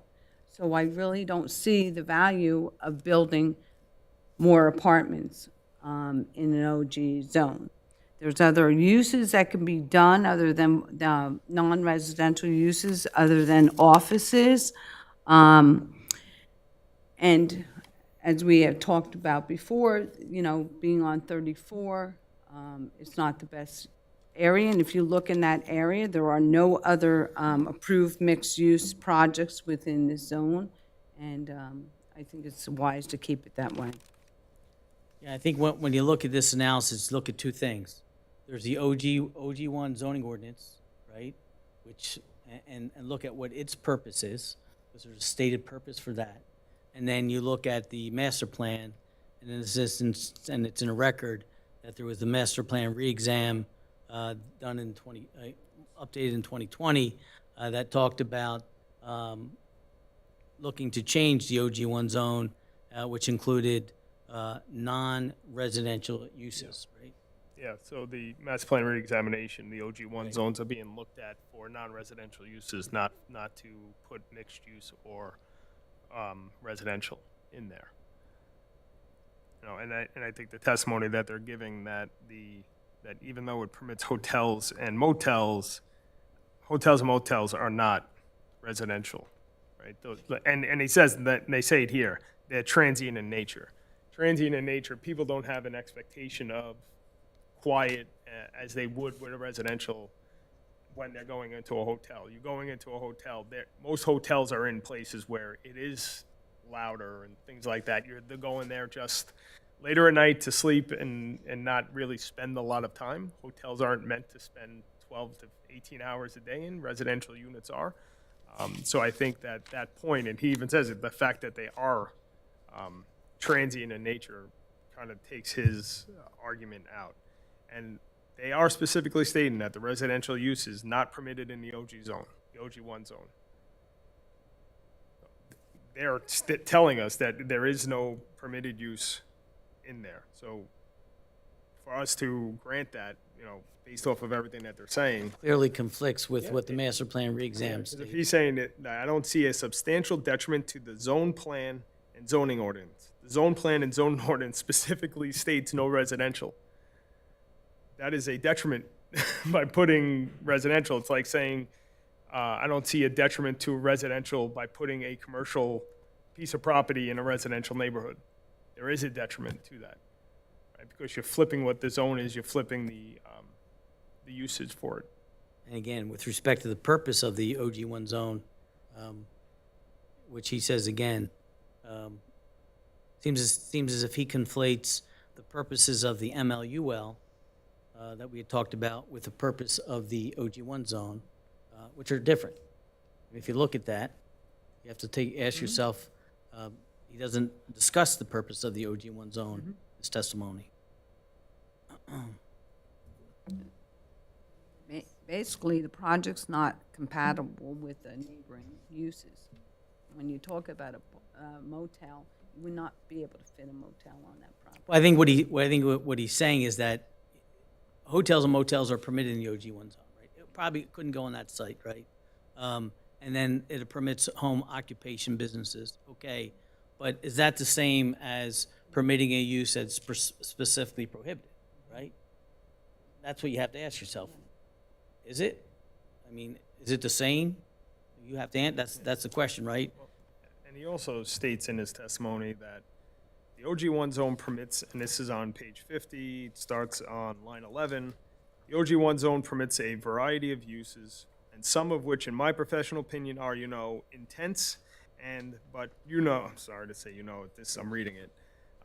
They're uses that can never be developed on the site, but still, these are the uses that are certainly more intense than a residential use. They may be permitted on the site, but you can't put them there because you're not able to build on in essence, a 1/2 acre to, let's say, 3/4 acre lot. Yes, they might be permitted in the OG1 zone, but it's not permissible within the lot size. So to make that argument that there are uses that are more intense, which I would agree with, there are uses that are more intense, but this is not a 10-acre lot that is buildable.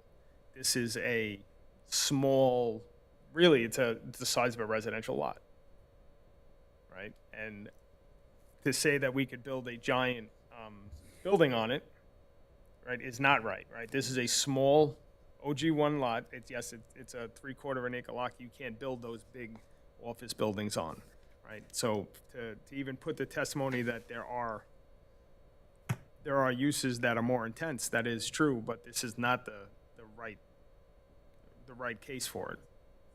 Right? This is a small 3/4 acre lot that's zoned office. And then, again, I think if he one of the things that he commented on was, where was that? His purposes, had to do with he talked about the market trends.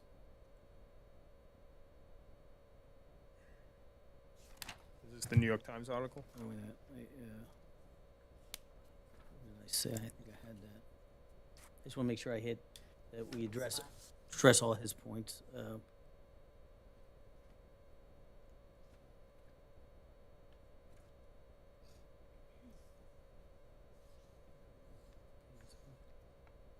there was no, I'm sorry, yeah, that was no impairment. They did not see substantial impact on the zoning. No, those were the two, right? I'm sorry, yeah. Market trends had to do with the site suitability.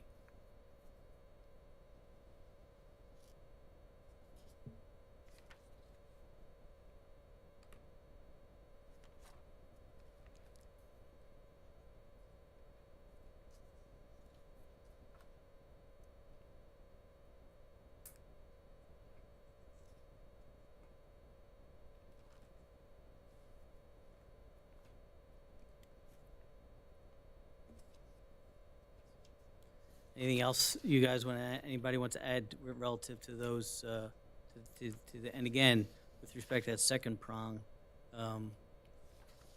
there needs to be an enhanced quality of proof. And, you know, if you look at his testimony, you know, he just gave basically the reasons, 4 reasons that we articulated. But nothing further than that.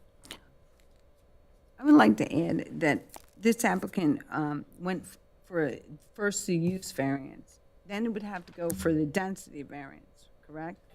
Yeah, and we didn't get to the density variance because if you don't get the use variance, Yeah, you never got to. and we've never approved the density variance in that area. Yeah. In that zone. That's something you can, right, you can, the fact that, the reason why he needs a density variance is because the residential uses are not permitted. The zoning ordinance or the bulk standards, there isn't one for that. So it's gonna violate it, right? And that sort of goes to the site suitability, right? Talking about, does it meet that?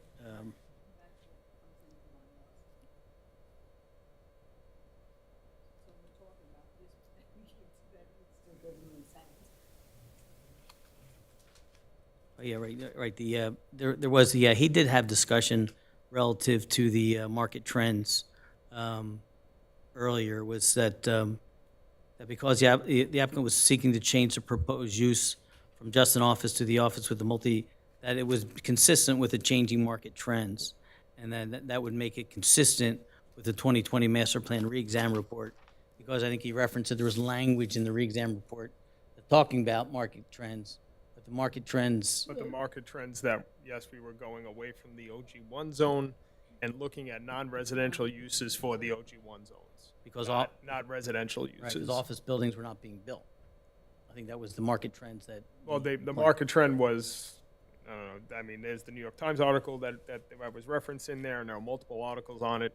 And you'll actually read New York Times articles now that are saying how people are going back into the office. I am one of those people who go back into the office now almost every week, every day. So the trend has changed, and I tried to look at multiple articles. The articles that are really referenced are referenced to cityscapes, right? Like New York City, Newark, Jersey City, where those offices are not potentially being utilized back then as much because all companies went to remote work during COVID.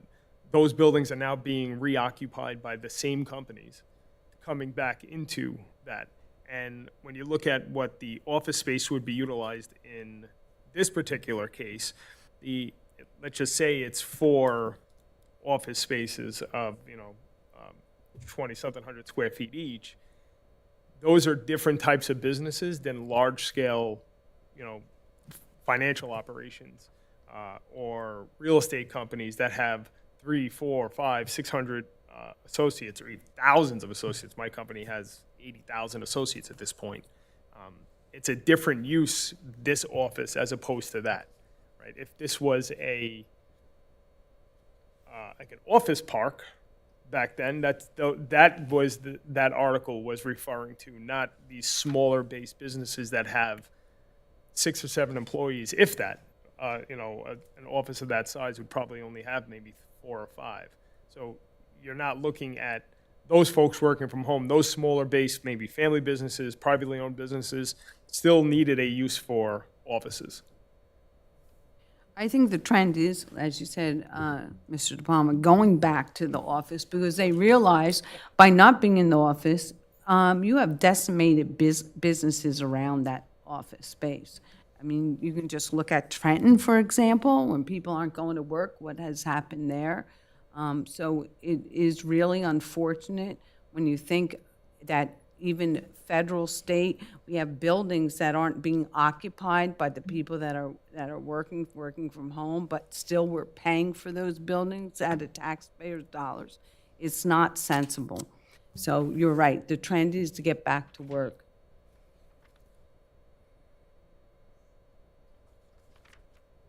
Yeah, quick. My concern is going forward, if this gets approved, is it going to affect all the other units? So going again, forward? no. You're just looking at this application. You can't look at what things going forward, right?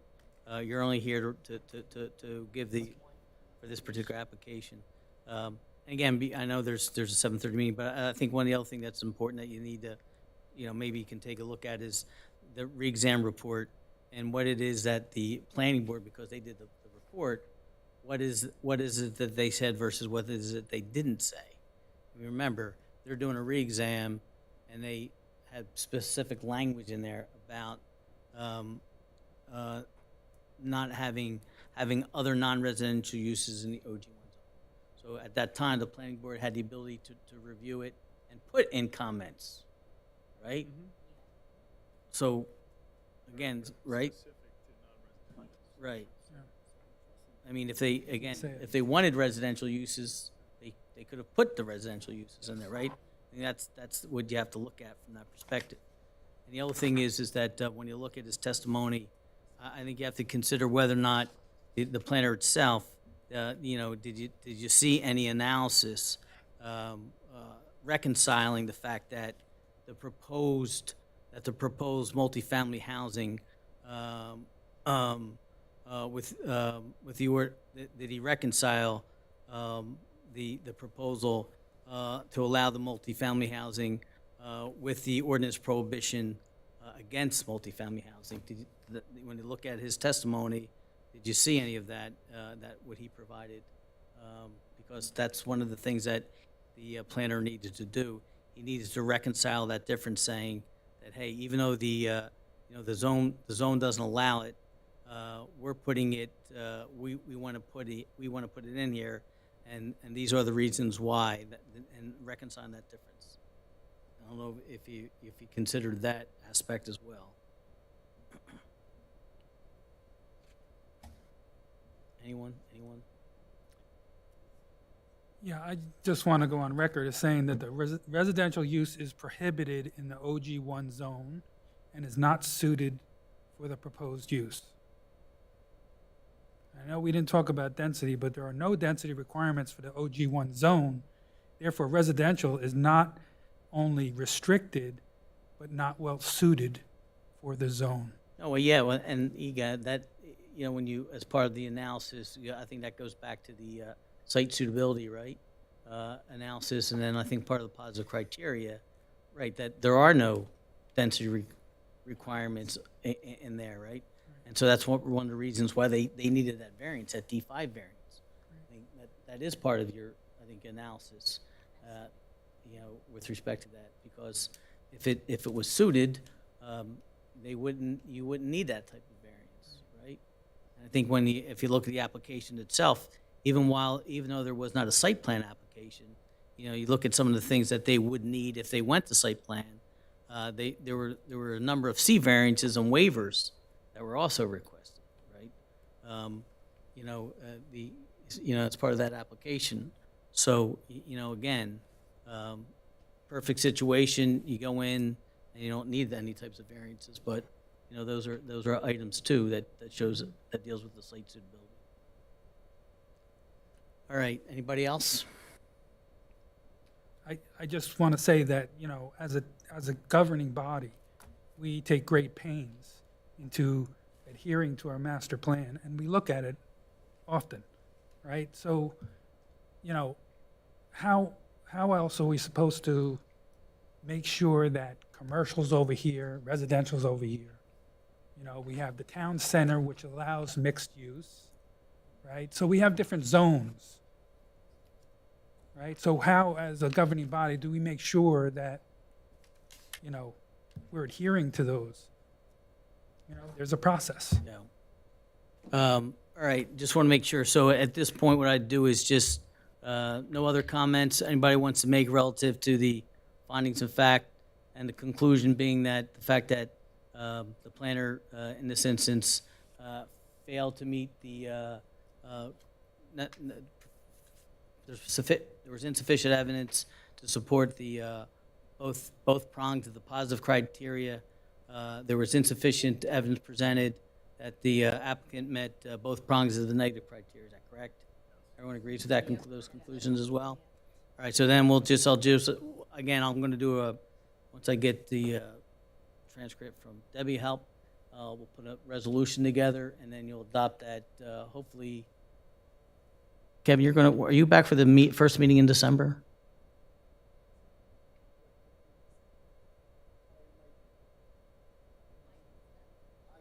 All right. Must be nice to say. I don't know if I'll be back. Maybe if necessary, you can call in, because we're gonna, you're gonna have to. Yeah, we have let's finish a case management conference. I was hoping to get it adopted at that first meeting in December. But if need be, you can call in, even if it's for a limited amount of time. So at this point, any more comments, anybody? I would just, as a, not formality, just take a motion to approve the findings and conclusions that we discussed on the record, and then, which will include, I do the resolution, I'll expand upon it, and then ultimately we'll adopt the resolution.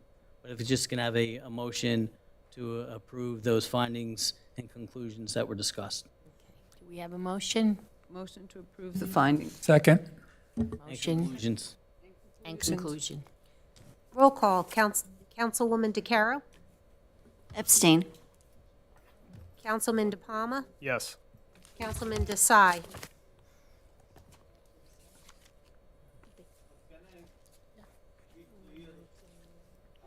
Yep. Sure. It's, we're taking a vote a voice vote on the findings of fact and the conclusions that were discussed on the record. To approve them verbally. And then I have to do a resolution that'll encompass the discussion on the record and expand upon them. I do not agree with the findings, and there are reasons for it. I want to put on the record. Number one, appellant Mr. William Serra's reasoning to reverse zoning board's approval was based on a false statement in court. Board approved the application against the recommendation of township professional, quote ends. When I find the memo of township planner Ms. Sawant does not even mention about approval or not approval. It leaves up to board.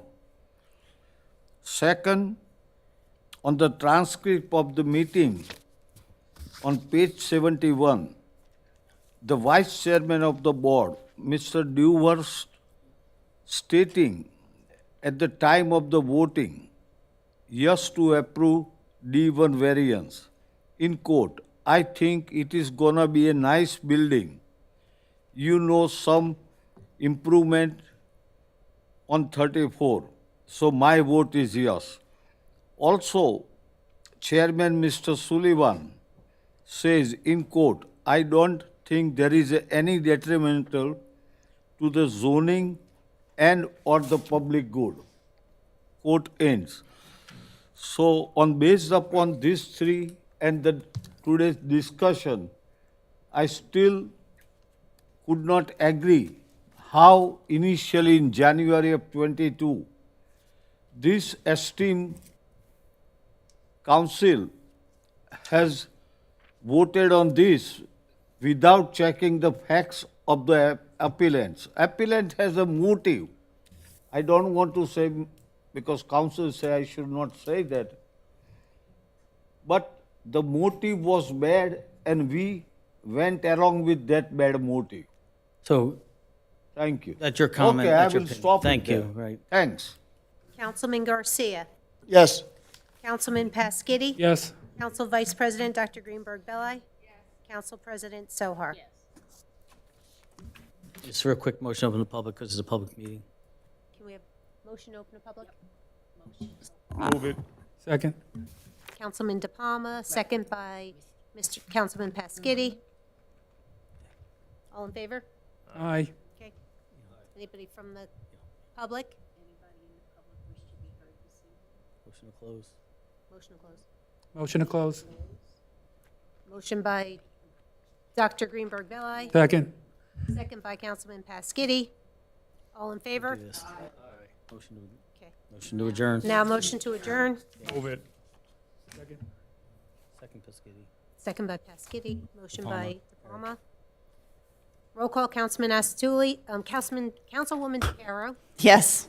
Councilman De Palma, Yes. Councilman Desai, Councilman Garcia, Yes. Councilman Pasquity, Yes. Council Vice President Dr. Greenberg Belli, Yes. Council President Sohar. Adjournment at 7:45 PM.